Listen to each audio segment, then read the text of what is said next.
There is no gap in the forest, there is no fresh-trodden waste in the prairie, which has not heard the name of the New Orleans boy, who left the nursery of his youth, like one of those fabulous heroes of whom our childhood loved to read, and came back bearing with him the spoils of giants whom he had slain, after overthrowing their castles, and appropriating the allegiance of their queens. Oliver Wendell Holmes, regarding the legacy of Paul Morphy.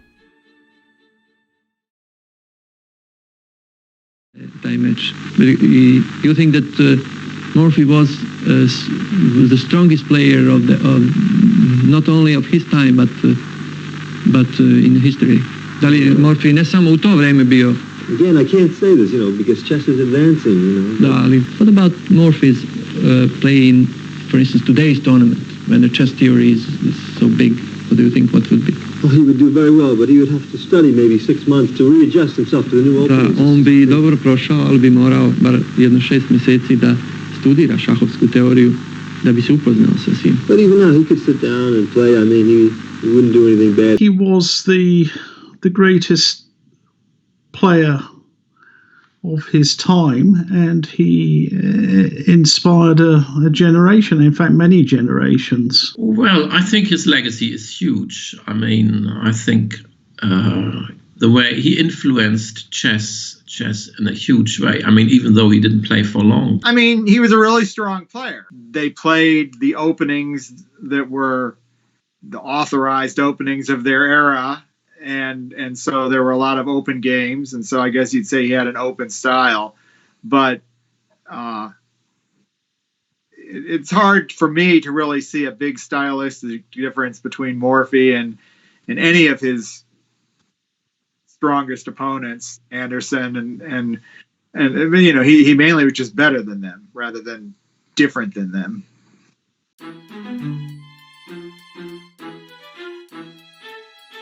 Okay, welcome to the Legends class. Thank you. Oh, this isn't about me. Paul Morphy is obviously my favorite player. Everybody knows that. The greatest player who ever lived, Julian agrees. And he dominated like no other. He beat everybody, every game. So he was pretty good. And against the other top players of the day, he would score 75 to 90%. And against weaker players, he would spot them a rook and play blindfold and win 100%. So he's pretty good. Now, there are detractors of Morphy who say his opponents weren't very good. Those detractors are correct. And my point of why he was so good was he played well and they didn't, so how did he get good? Most people, like Julian, for example, he got good because he played people who were better than them and he went, aha, and then he played better and his rating went up 1,400 points, okay? Morphy, played Rufus and then Doofus. Those were his two main opponents. And then he got to a very strong level where he could play blindfolded and spot pieces and see mate in 10. Anyway, Morphy's not responsible for his opponents' mistakes. It doesn't make him less of a player, Morphy nije odgovoran zato što oni to nisu znali, nisu umjeli da ga spreče. And some of these people who criticize Morphy, if they played with some of these players that he beat so easily, he would be beaten. Well, he was, the first American champion. He was the first, at least free sports celebrity in the South. The only other real celebrities, sports celebrities in the South were horses or jockeys who were almost uniformly slaves at the time. And of course, he becomes the prototype for chess madness. Unfortunately, that's part of the legacy. If you look at the newspapers, both the North and the South, the Union and the Confederacy, they seem to be trying to, they tried to direct the narrative as if he was, either pro-Confederate or pro-Union. And I think that was the pro-Confederate, narrative tried to say that he was a part of P.T. Beauregard's company, in the Confederacy. Person that wrote The Pride and Sorrow, which is where a lot of people get their sources, and facts of Paul Morphy. He even said that he was never part of P.T. Beauregard's company. Paul Morphy and his games are America's most dramatic contribution to the world of chess. and in international competition, he has represented his country at its best. At one time or another over the years, he has been referred to as the Alexander, the Byron, and the Napoleon of chess. He combined some of the qualities of each and, like Napoleon, he too lived his last years a captive of circumstances. David Lawson from the book Paul Morphy, The Pride and Sorrow of Chess. He wasn't able to establish his legal business. He would have visitors, but rather than talking about cases, they wanted to talk about chess, because he did have the reputation, and it was absolutely a true reputation, that he was the best player in the world. I used to do the Hall of Fame induction speeches for many years, and I always presented not only the individual's achievements, but the impact that the social and environment had on them, the cultural environment, and how they affected that. And I think Morphy's main thing was he was the first real step toward a true world championship. Prior to him, everybody had pretty much those considered world champions that had very limited exposure, but with the railroad and the telegraph, it became possible to start talking about a world championship. And I think Morphy realized that, and that's why he wanted to go defeat as many people as he could in Europe. You know, his life is the stuff of mystery and legend. How could somebody be so phenomenally great? What made them tick? It was Morphy himself, rather than his, any strategies or openings or things like that, that made such a difference for the history of chess. And that's why we're talking about him today. Really a 3-year career at the top, blowing everybody away. I mean, sure, he lost a game of Kay, but he basically blew everybody away. How can that be? So he's as enigmatic as anyone in the chess world. So that's why when it comes to the history of chess, you can't recount the history of chess without a big section on Paul Morphy. In the rating of chess players past and present by Arpad Elo, and I can't remember when the book came out, I guess in the 1970s, there were basically two guys, according to his system. And, it's just numbers, it's not prejudice there. There were two guys who really stood out in that they were, up until that time, they were about 100 rating points above the next ranked player. And they were about 200 rating points, which is what they call a class interval, over the average of the top 10. So it's Morphy and Fischer, two Americans who, at their peak, they really put a very considerable distance between them and their contemporaries. It's a big hypothetical, but you would tend to think that somebody who, far exceeded his contemporaries would be able to thrive in any era. That would be my guess. He would have to adapt, obviously. Couldn't play in an identical way.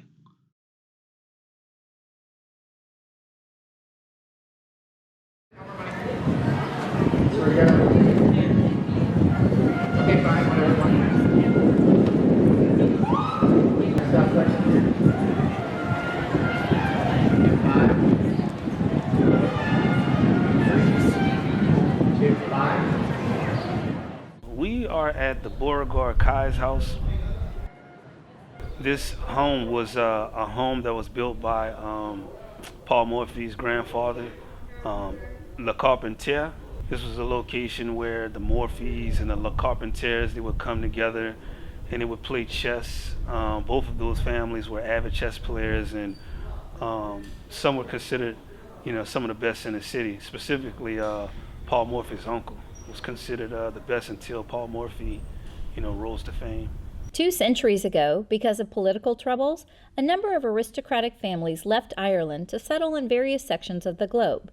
and among these families was a branch of the Morphy family, ancestors of the Morphy family of Louisiana. This branch settled in Spain. The Spaniards found it very difficult to pronounce the name Morphy and soon changed it to suit their own pronunciation, which made it Morphy. Regina Morphy Voitier, 1926.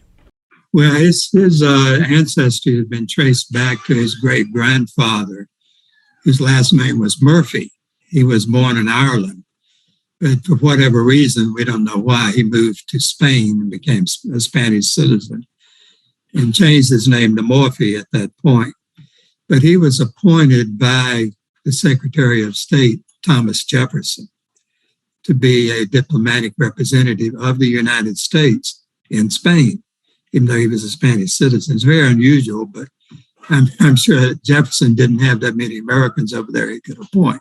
And interestingly enough, Thomas Jefferson was quite a chess player. He played Benjamin Franklin, and he said he played about even with Franklin. Michael Morphy, Paul's great-grandfather and the first to abandon the Murphy surname for Morphy to suit Castilian pronunciation, had correspondence with Thomas Jefferson from his post in Malaga, Spain, some of which is preserved in Lawson's book. Michael Morphy's most consequential task as consul for the United States came in the 1790s. Algerian pirates had been capturing and enslaving American seamen. To paraphrase Lawson, in those years before the American Navy was strong enough to resolve such matters in a different fashion, ransom had to be paid. In 1795, Michael Morphy wrote to the Secretary of State, Timothy Pickering, notifying him that 102 Americans had been freed from slavery in exchange for $600,000 ransom. At about the same time that Michael Morphy worked in Spain to free American seamen from slavery, his son, and Paul's grandfather, was trying to escape a slave rebellion with his wife, Mollie Creagh, and their son. Diego Morphy appears in the historical record in 1793 in the French colony called Saint-Domingue. With a population of 60,000 free white and black residents and 500,000 African slaves, the Morphy family was caught in the midst of what is likely history's most successful slave revolt. With the colonial administration collapsing in the wake of the French Revolution 4,500 miles away, the enormous slave population was starting a revolution of their own, which eventually led to the establishment of Haiti and to France abolishing slavery in all its colonies in 1794. Napoleon attempted to reverse this, which led to another victory for the former slaves in 1803. A decade before Haiti was born, though, Diego Morphy hatched a plan for his family to escape the upheaval alive. He put his infant son in a basket and covered him with vegetables. Mollie disguised herself and pretended to be selling those vegetables as she made her way to an English ship with her son. She somehow made it past the guards and boarded the ship on its way to Philadelphia. Now alone, Diego made his own escape to Charleston, North Carolina, and was reunited with his wife and son in Philadelphia.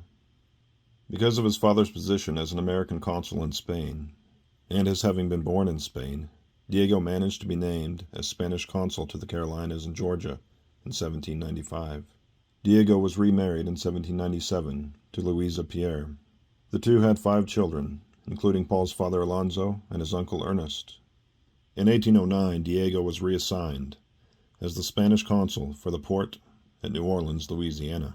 I actually found an item that Don Diego Morphy signed that's still in the archives, the legal archives in Charleston. And it had to do with whether a pirate seizure of Spanish treasure from a ship was a lawful seizure. And I find it strange, and in the 1790s, a pirate could steal something, and there was a question about whether it was lawful. But anyway, Don Diego Morphy signed, that document, and I found it still in the Charleston archives. Now, my wonderful wife, Dr. Kay McCrary, of more than 50 years now, and I together found the grave of Don Diego Morphy's first wife. She died in Charleston on September 19th, 1797. There was a Saint-Domingue revolution, which was the Haitian Revolution. And that revolution lasted from 1790 to 1803. And in 1803, the people of African descent self-liberated themselves and created the second independent nation after the United States. That independent nation was Haiti. When that revolution was finalized in 1803, there would be over 30,000 refugees that would leave, and they would go to a number of places, and actually there would be refugees leaving throughout from 1700 to 1803. They would go to Jamaica, they would go to Philadelphia, they would go to South Carolina, and that's part of Paul Morphy's legacy. His maternal side, the Le Carpentiers, they had come very early on, in the 1790s, almost initially when the revolution started, and they came straight to New Orleans, which was a rare thing. Initially most of them didn't come to New Orleans. As I mentioned, they went to places like Jamaica and Philadelphia because of the trade that was going on. And his paternal side, the Morphys, they went to South Carolina, and eventually most of those refugees came to New Orleans. But at the same time, there was also the French Revolution that was taking place, and there would be thousands of Frenchmen that would come starting in the 1790s all the way up until the 1890s. So that's what actually helped to keep New Orleans a French-speaking place with French culture. And if you know anything about chess, France was like the center of the chess world, starting in the 1700s. As I mentioned, Morphy, because he was connected to that that French ancestry, and they were Frenchmen coming to New Orleans. They brought the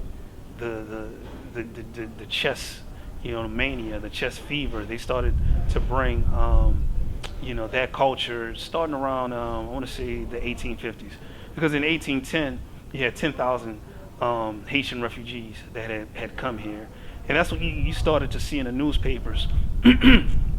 And also that match that I mentioned earlier between Stanley and Rousseau, that's when you started to see the chess clubs started to be formed around 1850, 1820s, 1830s. And as I mentioned earlier, the Morphys, they were pretty strong. The entire family played in Le Carpentiers. They were pretty strong. They identified as Creoles, and they were part of a circle that would have what was called salons. And at these salons, people would come together. They would play chess. They would also talk about literature. These would be people of, they would be poets, musicians, and they would just talk about, the latest news of that day. I had gone through a period where I was reading a lot of chess biographies in the middle aughts, and I'm not a player. I am terrible at chess, but I like it. I like watching the old games on the internet and kind of following it like a sport. And a lot of my books are about Louisiana history, and as a sports person from Louisiana, the idea that I grew up without knowing much about Paul Morphy was very frustrating to me. And when I discovered him, I wasn't living in Louisiana, and that was bothersome to me. And I found Lawson's book. And what's interesting about it is that I had to interlibrary loan it from the university where I was at the time because we didn't have it. And in the process of that, I was kind of looking through catalogs to find the book, and it turned out that only a very small handful of libraries in the country had that book. When that book came out, it was actually really difficult to get hold of. Oh, really? Yeah, I recall it. I couldn't find that anywhere at the time because it had just been out of print for ages. And I really was searching for that book, and I couldn't find it. And eventually I found it in a store in Buenos Aires, and was run by this guy Morgado, who was actually one of the best correspondence players in the world. He certainly was a correspondence GM, and he had this very, very nice bookstore, second-hand chess books, and I bought quite a few things there. And they were the things that I bought. They were sort of tournament books. A lot of them were Argentinian publications and some other things. And that book it was an expensive item. I bought like 30 books, or maybe 25, and they were all at a pretty very reasonable price. And that one, and it must have been about 20 years ago now. I remember I paid $78 for it. It seemed just crazy to me that somebody who was so important to Louisiana, to the South, to sports history, and to chess in particular, didn't have that kind of representation. That people didn't have access to know anything about him, and so I decided to try to revive Lawson's book, to get it back into libraries, to get people access to it. I like it very much. I think it's great. I will say that a historian today wouldn't write a book like that. He uses a lot of block quotes. He often spends a lot of time on kind of relatively inconsequential details in favor of not talking about the broader cultural climate of New Orleans and of the kind of chess world in general. Kind of leaves out a lot of that background stuff to kind of get into very small minutia. But no one studied Paul Morphy more than Lawson. I mean, he spent his entire life devoted to this, and so there's nobody who could really find more source material than he did, and so it's good to have that available to people again. You asked about, for example, slavery, and we don't hear a lot about that. And I think anybody who was being a little bit more objective would kind of try to dig more into the Morphy family legacy with that. He leaves that out because he's kind of like tunnel vision focused on Morphy. And again, I think the one place where we lose something from that is in not describing the broader cultural climate of 1850s through 1870s New Orleans, which really shapes Morphy in a way that we don't really get in that book because we're so focused on chess rivalries and chess playing, and you can't really live in that climate without being shaped by it. And we often miss some of that because of the singular focus. Yeah, his Le Carpentier was an auctioneer. He sold humans. Oh, okay. Yeah, and his father, they had slaves. But there's no evidence that Paul Morphy had slaves themselves. But in his household, he grew up with people that were enslaved, and you can find that in wills and probates that's available. On Ancestry.com. There's proof of that his grandmother on his father's side, the Morphys, and on his maternal side, the Le Carpentiers. And then eventually, P.T. Beauregard, he rented this place. Normally houses in the French quarters, they're named after the owners, but because he was celebrated at the time, for his role in the Confederacy, they called this place, the Beauregard House.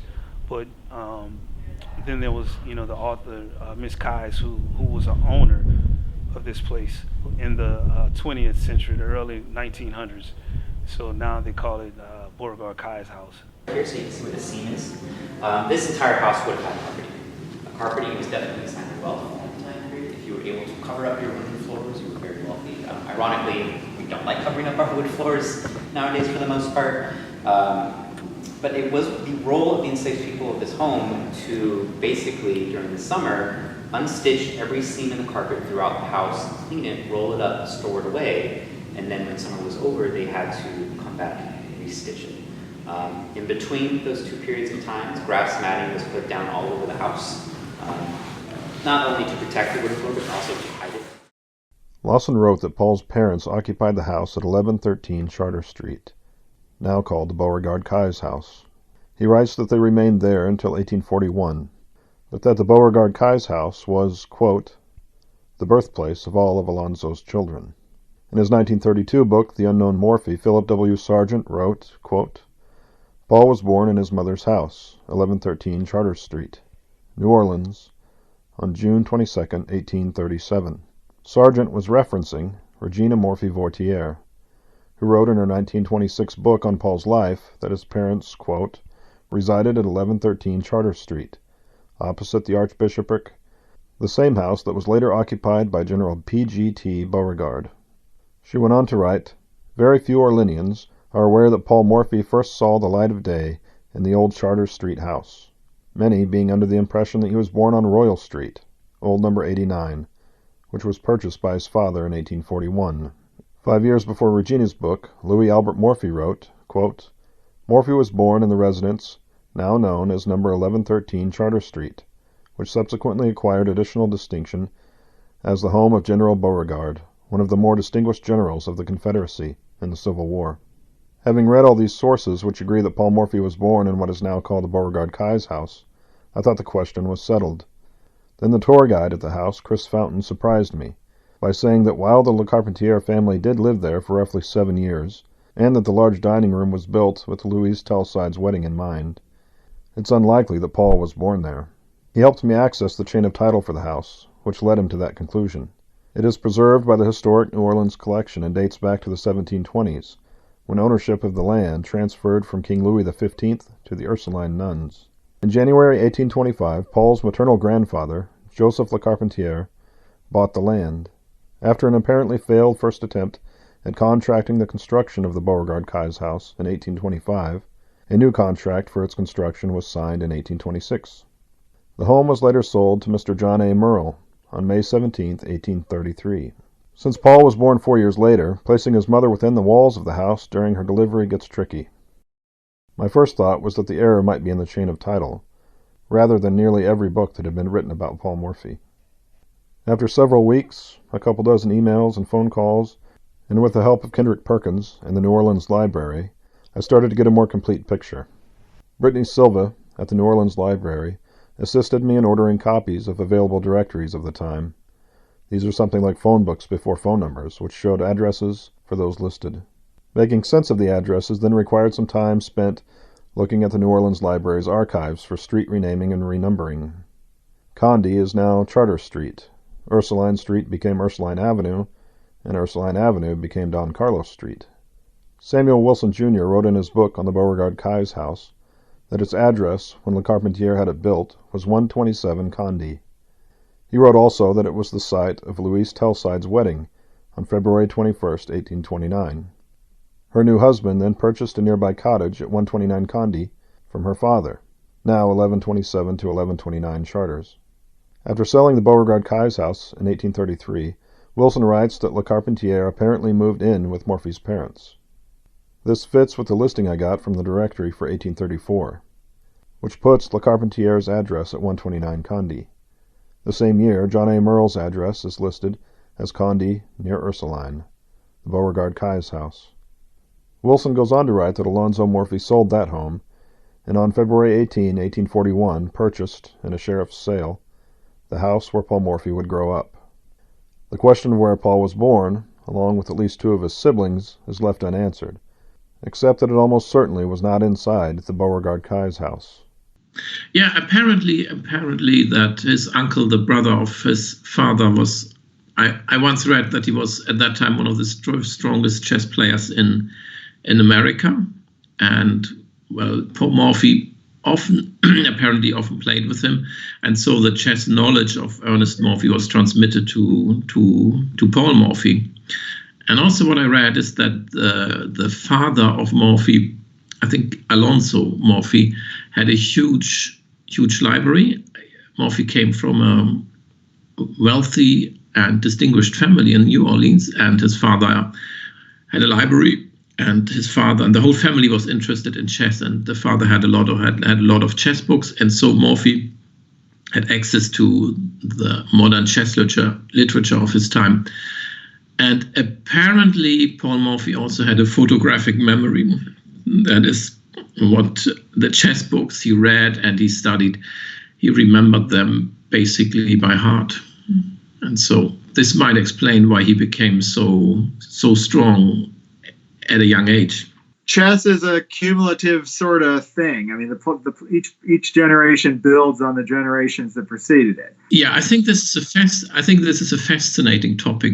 Sometimes I think about the fact that modern chess actually came into being, or the rules of modern chess were established at the end of the 15th century. And so I find it interesting, intriguing, or amusing to think or just to imagine that players like Ruy Lopez or Damiano or Polerio or Philidor or Morphy theoretically could have played the same games and made the same moves as modern grandmaster, like a modern Carlsen Caruana game. Of course, only theoretically, because time does not allow this. But basically, they were playing the same game. And the fascinating part of this, I find, is the fact that you play through these games of the old masters and you play through the games of Morphy, and it's so uneven, Sometimes they play brilliant moves and sometimes there's something missing. And the games seem to be uneven, and on a certain level one could say they are making weak moves. But on the other hand, you feel or you can see that these are strong players who have an understanding of chess. And so it's very difficult to separate the time in which these games were played and the players. And the old question is, how strong were these players really, and how would they do in modern times? And I think, and then this sometimes leads players who just look at the games and maybe they look at these games with the help of computers, and the computer says this is bad and this move by Morphy would lose actually in 4 or 3 moves, and so on and so on. And they say these games were bad and these players were bad. And I think this is very, very unfair and short-sighted. And also what I find is just that because Morphy was so much better than his contemporaries, you do not really see how good he was, because it seemed to be easy. The way he bet his opponents seemed to be easy, and they didn't offer much resistance. And sometimes you think, okay, this was an easy game and we all know this, and so on and so on. But again, I mean, this is just like, this is progress in chess. I mean, for instance, in the 1970s, when Sveshnikov first made his opening popular, people said, what is this? I mean, you cannot weaken the square d5 like this. But nowadays, amateur players routinely play like this. I can play the Sveshnikov, and I was like, I know the square d5 is weak, but I get compensation, dynamic compensation. But in the 70s, even leading grandmasters were very, very skeptical. And you see this in all areas of chess. You see this in the opening. You see this in the middle game. For instance, the concept of giving up material for dynamic play. I mean, not concrete mating threats or concrete threats, but dynamic play, just, compensation. This is a very modern concept. And I don't know. I mean, I don't know whether players like Lasker or Capablanca or even Alekhine sacrificed an exchange as willingly and as often as modern players do, even strong amateurs. The concept of sacrificing material for compensation is familiar now, and back then it just wasn't. And in these games by Morphy and other strong players of the past, you always have this mix that you have to find out what is the player and what is the time.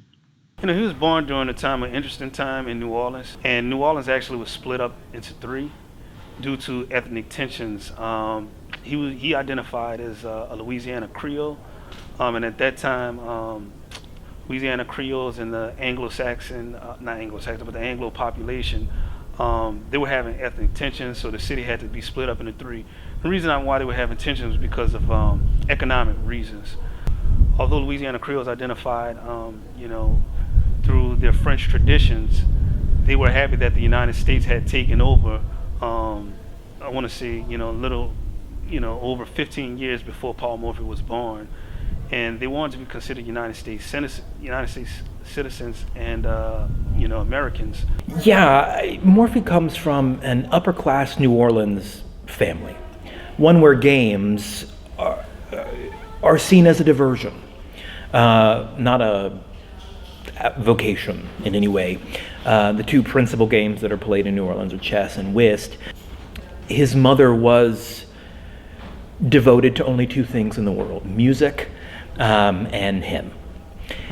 She was an amateur opera writer and singer and things like that. But other than that, she was devoted to Paul. And she was, I think, the 19th century version of a helicopter parent, in that she was obsessed with every element of his life. And she wanted very much what she saw as best for him, which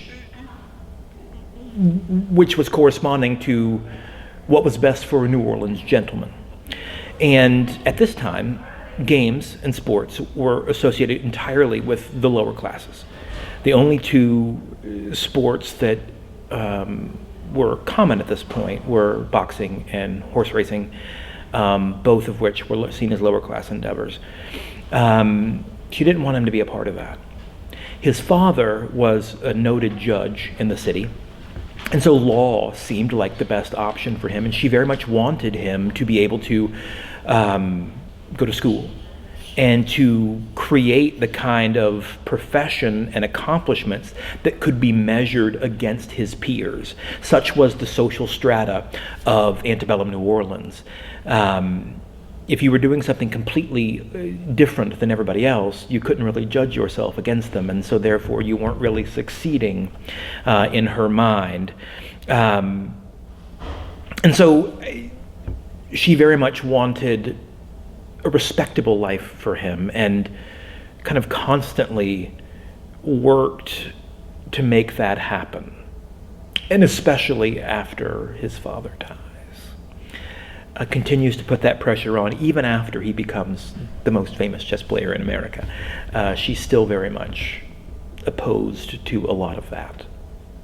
At the time, I mean, we are still pre Major League Baseball at this time. I mean, so professionalization doesn't even happen there. And even when it happens there, it gets a bad reputation. But that's the first time that professionalization looks middle class in any kind of way. And that's not till the mid-1870s. At this point, it is only slaves who are jockeys and poor people and immigrants who are boxers. Those are the only people making money off games. And it just was not proper. The French and the English for centuries were just, there were a number of wars. There was a 7 Years' War, but even before that, there was always animosity between the French and the English.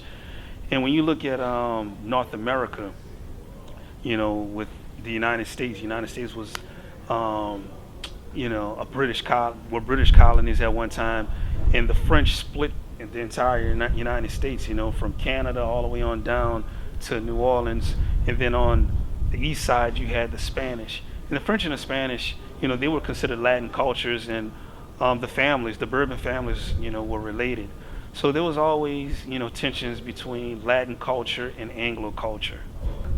Yeah, I would assume that the British and the Anglo culture were going to, New York, and that Latin French culture, they would come in here, and it culminated in that match between Stanley and Rousseau. The influence of French and English chess on America presented itself in full view in the first match, organized to determine an American champion. Eugene Rousseau earned his chess education in France, at places like the famous Café de la Régence, where Paul Morphy would eventually make chess history. According to Grandmaster Andy Soltis's book on the history of the United States Chess Championship, Rousseau moved to the U.S. from France around 1842, and won matches against Benjamin Oliver and John Schulten. Afterwards, he was recognized as being the champion of the New Orleans Chess Club. Charles Henry Stanley came to New York from London in 1842 to find work at the British consulate. He too defeated the New York players, only finding a challenge against John Schulten, though he ultimately won 3 out of their 4 matches. Stanley also gained notoriety for being the secretary of the New York Chess Club and as editor of the nation's first regular chess column. It seemed clear that the northern state's strongest player was New York's Charles Henry Stanley, while the chess king of the southern states was Eugene Rousseau. It was determined that a match should be arranged, and a prize fund of $1,000 was raised. To point out the enormity of this sum, Soltis reminds his readers that $1,000 was also the top prize for the U.S. championship that Bobby Fischer won in 1960. The first man to win 15 games, draws counting for nothing, would be seen as the first American chess champion. In Willard Fisk's book on the First American Chess Congress, it says that the 1845 match between Stanley and Rousseau was held at the Chess Club on the corner of St. Charles and Common Street in New Orleans. Rousseau had the benefit of home field advantage, but this was combined with a likely greater deficit of poor health. Rousseau's friends urged him to postpone the match until his health was restored, though he was determined to play, as Fisk put it, at all hazards. The match began on December 1st of 1845 and was completed on the 27th. After 31 games, in a time before chess clocks, the score was 15 wins to 8 wins. Either due to Rousseau's illness or Stanley's superior play, Charles Stanley was understood to be the first American chess champion. More importantly for our story, though, and likely more significant for the history of chess, is that one of the spectators of that match was an 8-year-old boy who had convinced his uncle to let him tag along. The little boy's name was Paul Morphy.